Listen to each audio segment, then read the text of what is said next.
Welcome back to Random Rod Shop, folks. Well, we're getting ready to start some sheet metal work. The 67, the C10, we got to get motor mounts on it, but at that point, I think it's a roller.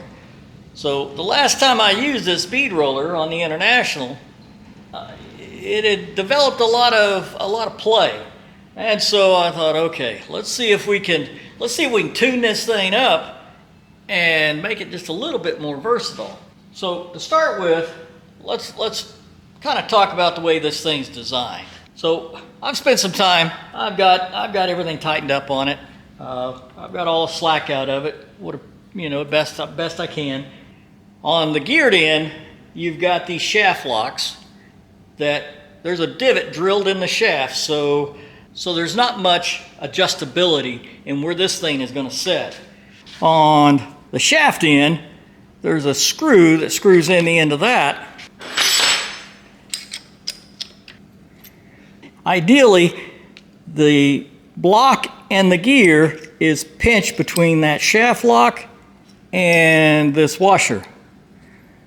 Not a lot of built-in tolerance. Now, in the real world, you can get shims to go underneath this washer, right? And you can set the in play.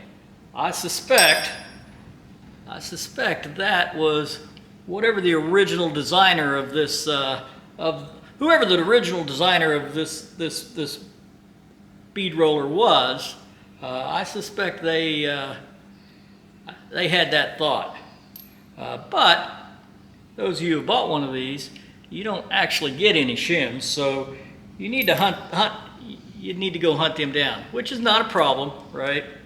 But once you get past that and you start looking at it, this bearing lock in this thing is kind of, again, something tells me that's not exactly the type of bearing lock that was intended to go on this. I think I measured that. That's a 980 shaft, a .980, something like that.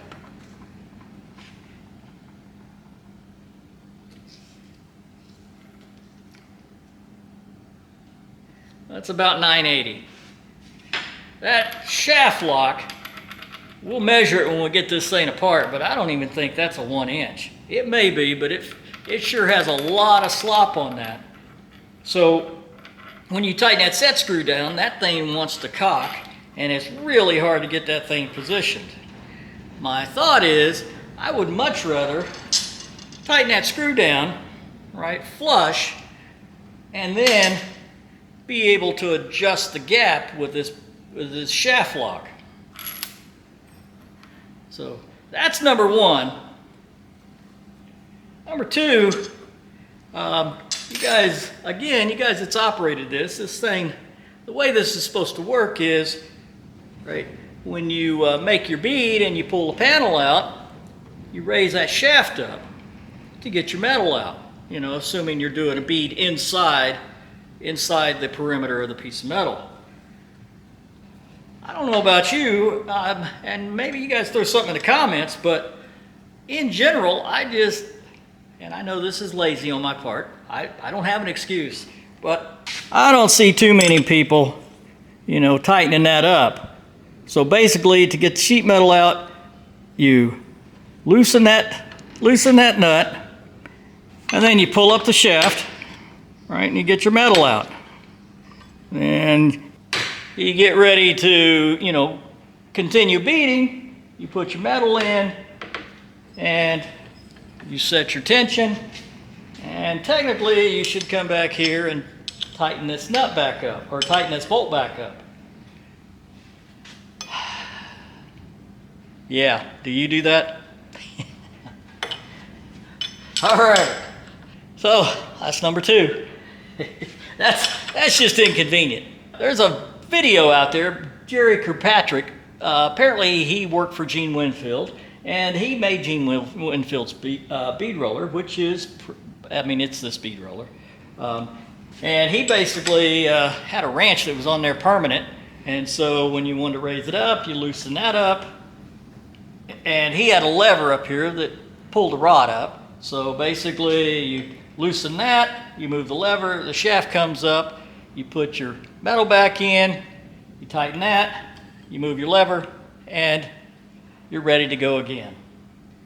That's not a bad system. Probably I'd like to incorporate something very similar to that for this top shaft. Because what happens here, if you don't loosen this shaft up, then you end up putting a lot of wear. I don't know what's been said on this, but that top shaft doesn't bow, right? You're not going to raise that thing up and bow that, so you're effectively cross-loading that brass bushing that's inside here, and you're just going to wear the thing out. So you really do need to do that. And like I said before, I'm as guilty as everybody else. I don't do that because the way I've got it right now, I got to walk, basically got to somehow hold the metal up, walk around here and put this on. It really does need that wrench welded on there so you can get it from that side, at least for me anyway. All right, like I said, that's number two I don't like about this design. The other one is it's really not adjustable in and out, right? It's not made for the shafts to move in and out to let you custom make the bead. The International, that back cab patch panel I made for that International, I didn't have a bead set that would make that. So that's why I made a bunch of shims and twisted I found a set of dies. They weren't even a matched die, but they would do what I needed to do. I'd like to be able to adjust the shafts to get the width of that bead that I need relatively easily. So that's number three. These shafts really don't move, and it'd be nice if one or both of them did. I'd really like them to move.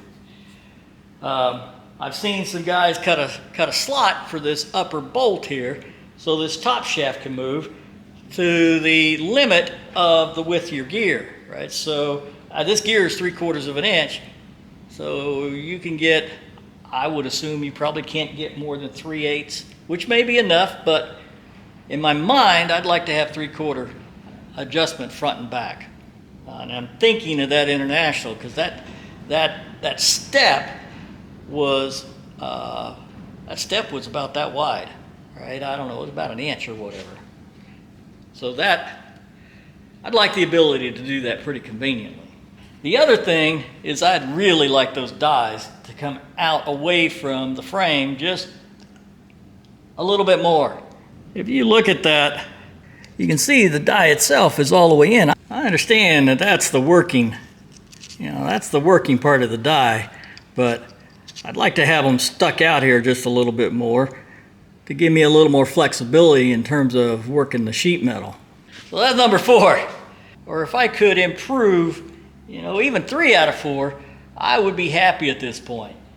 I think I have a plan that I think we can get close to all 4 of them. All right, so here's what we're gonna do.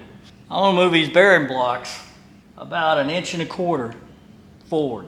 You can see the gears are inside the frame, so those gears can slide forward without interfering with the frame. So if I push those forward, that die is gonna come out that far. That'll get these dies away from the frame. You might be asking why I chose 1.25 inches. It's actually because there's a step right here on this shaft, and 1.25 inches puts the bearing block about in the middle of the step, or the middle of that raised piece of the shaft. And that matters because I want to make this bottom shaft adjustable. So that's the reason the 1.25 inches comes into play. Now, the adjustability, let me show you. So, you can tell I've already done a little bit of work on this thing. I made a bearing block, and it's 1 inch. If you guys know a good way to accurately cut a hole in thick steel, I'd really like to know that. The options I come up with are the options I don't have the equipment. So my lathe has a 3-jaw chuck, which makes this problematic. I could weld on a piece of pipe on this and then drill a hole and run the boring bar through the hole and open it up. That actually may be in terms of the tooling I have, that may be the only thing that's viable. The other one is maybe a mag drill with an annular cutter and obviously a mill. But if you guys, if you know another way to cut an accurate hole, I would be greatly appreciated. Anyway, I got this bearing block made. It's got a 1-inch ID, 1.25 OD brass bushing in it. This is a steering shaft, and let me see. This is just the collapsible shaft off of a square body pickup, or I guess it could be it's the same thing that we used on the 67, that steering column I had, which is somewhere in the 70s. Anyway, this was made onto it. This is the piece that goes onto the steering box, and double D shaft that goes up to the swivel joint that connects to the steering column. Anyway, the round section is 1 inch, and it's just standard double D. So with that bearing block, my thought is I'm going to mount that bearing block on the frame, right? So let me stick it up here so you can see it. This round section is going to get welded to the lower shaft, and the double D is going to get welded to the shaft back here. The shaft blocks will actually hold the shaft in place, like so.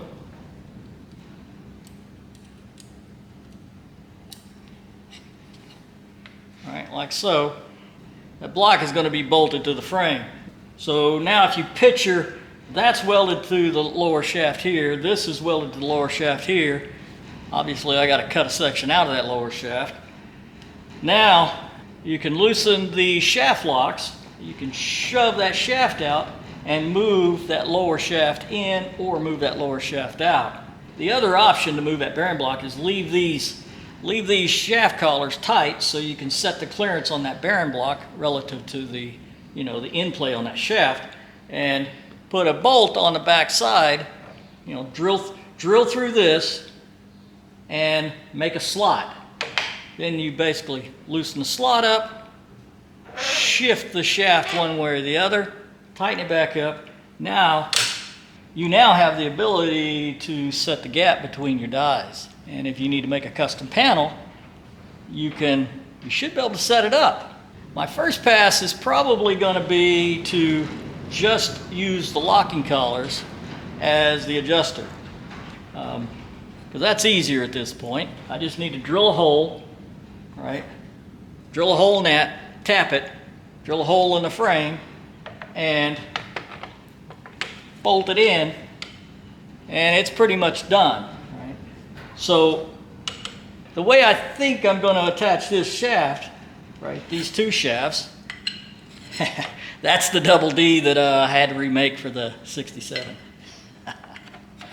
All right, so the way I think I'm going to attack this is I'm going to take this bottom shaft out, I'm going to cut it to length, I'm going to chuck it up in the lathe over there, and turn this shaft down to 3/4 OD, about 1 inch, right? Inch stub on it. Take it down to 3/4, because the ID of this steering shaft is 3/4 inch. On the other end, I'm going to do the same thing. I don't have a mill, but basically, I'm going to cut it down to 3/4 inch, grind 2 flats, right on each side, shove this double D female on here, and then put the other end in this end, and I'm going to weld it all together. So this will be fixed to this end of the shaft, this will be fixed to that end of the shaft, and it should slide in and out. That's the plan anyway. So I'm going to cut this, I'm going to figure out where this needs to go. I'm going to cut this shaft, and let me take this thing all apart and I'll bring you back once I get my marks on this shaft. Take it over to bandsaw and we'll cut this and we'll see what we got. All right, I ended up finding a piece that, you know, the Dakota steering arm just is the gift that keeps on giving. It had a round section and a double D, so all I have to do is turn this down to 3/4. Actually, I measured that. This is like 0.8, so I need to turn that down to 0.8, and I'll turn this side down to 3/4. Then we will set this in here, just like that. You know, put our bearing block on here, but that's the plan. So let me get this shaft cut, and I'll get it in the lathe, and let's see if we can get it turned down. No turning back now.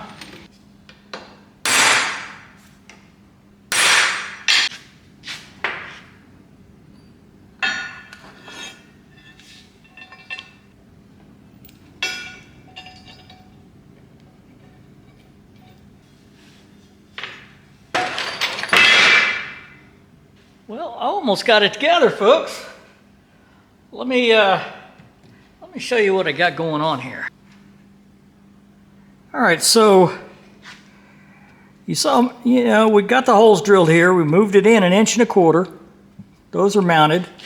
Went ahead and machined down this shaft to fit inside our Dodge Dakota steering piece we, you know, scavenged. Turned down this side of the shaft to fit into the C10 steering linkage.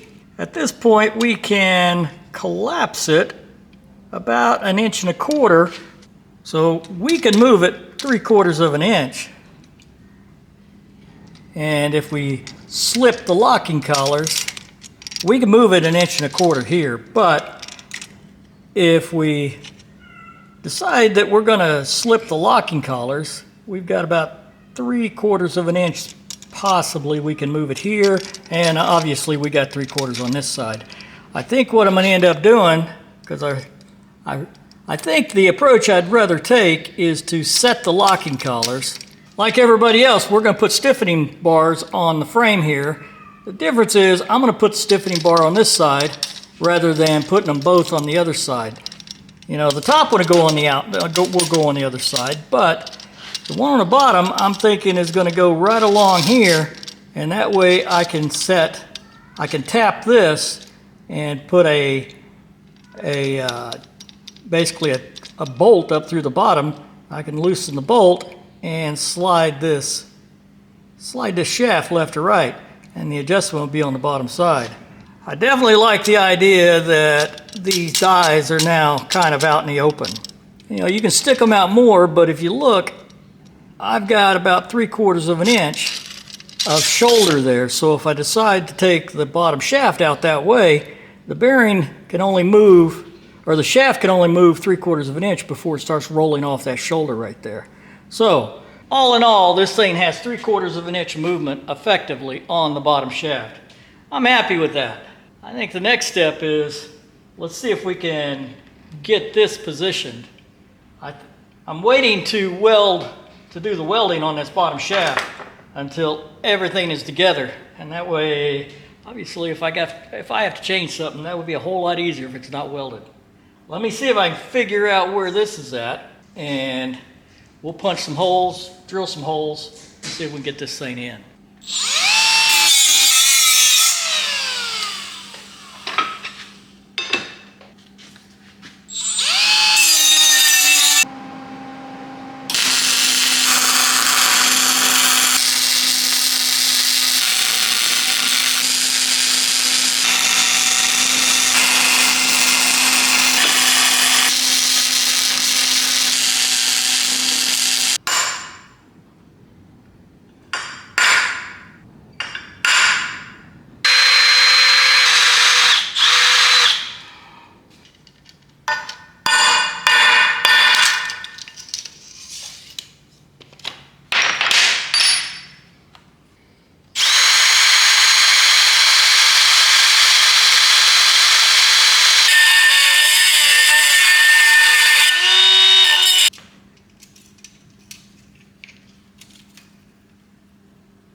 All right, folks.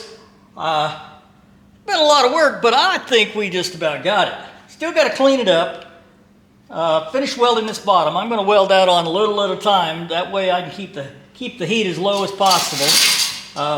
I don't have the shafts welded, but I'm beginning to think I don't have to. I basically made it a slight press fit when I machined the shaft to fit inside the tubes, right? It was pretty tight. I actually don't know if it need to be welded. I'll probably end up putting a tack on them. The double D shaft that's in the middle here, I actually don't think that thing can go anywhere, so I don't know if I'm going to weld it. All right, the initial plan was to weld it on this back end here. I don't know. We'll see how it plays out, but let me show you what this thing can do.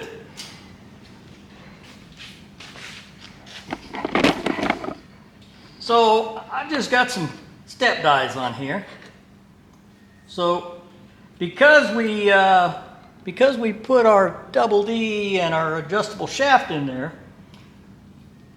normally, let me get this set up here.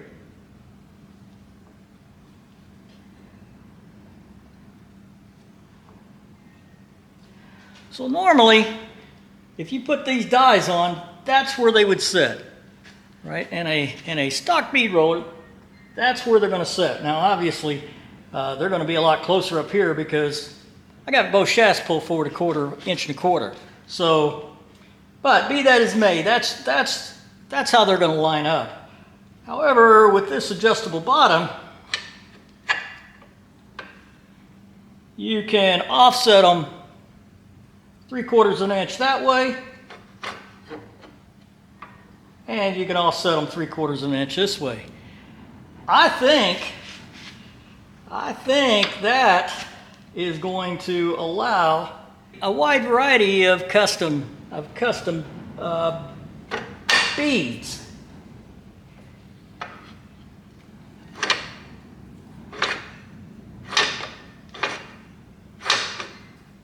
That should make this thing a whole lot more versatile. And when you get it set, that's what this, I'll end up putting a lever on this thing so that it should be, it'd just be convenient to change it as you go along. Looks like there is enough room for that double D. So I will have to tack it on the back.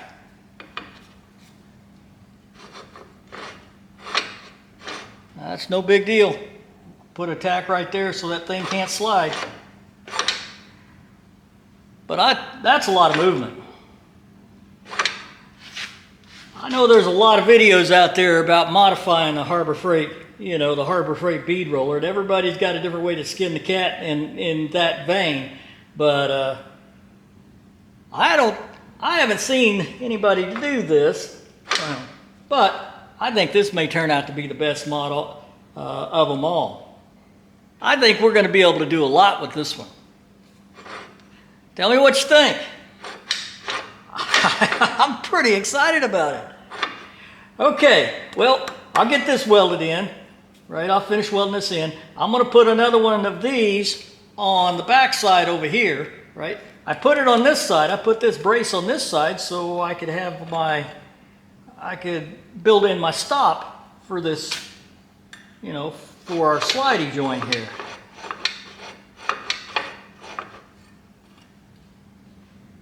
So I'll put the other one up here. I haven't decided what I'm going to do up here. The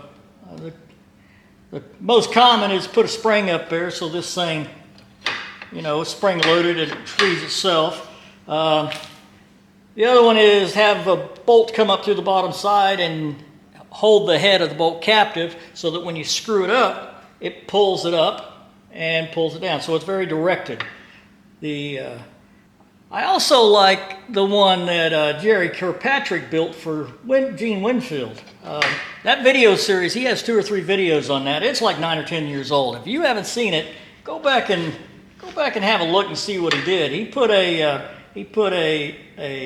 knee joint up here, if you will, with a lever, and basically you push the lever back and it pulls this top shaft up, which doesn't sound that impressive, but the tensioner screw is in that knee joint. So once you put your metal in and you twist it and you get the depth you want, now all you have to do is release the knee joint and it will raise that top shaft, but when you push it down again, it's the exact same adjustment that you had when you made your other beads. That seems to be kind of useful. Instead of trying to say, okay, that's about what I had last time. So I haven't decided which way I'm going to do, but I got to tell you, the lever here that keeps the same tension as you're moving the panel around. Like if you're making a floorboard, and you gotta take the panel out and turn it around and put it back in. You can be relatively assured that you're going to get the same depth bead both times. Now, obviously, if you've spent a lot of time on a bead roller, there's some expertise that comes into play, right? Experience counts, but I think that lever works really well just to kind of make it simple. You don't have to think about it. Once you get the bead set, it works. That kind of appeals to me. Okay, well, I had hoping to get this thing finished today, but we still got a little work to do on it. I think it's operational though, so once I get the welding, and I'll show it to you when I figure out whatever I'm going to do for the lift here. I'll show it to you. Like always, I appreciate you watching, and until next time, I'm Random at RandomRodShop, and I'm out of here.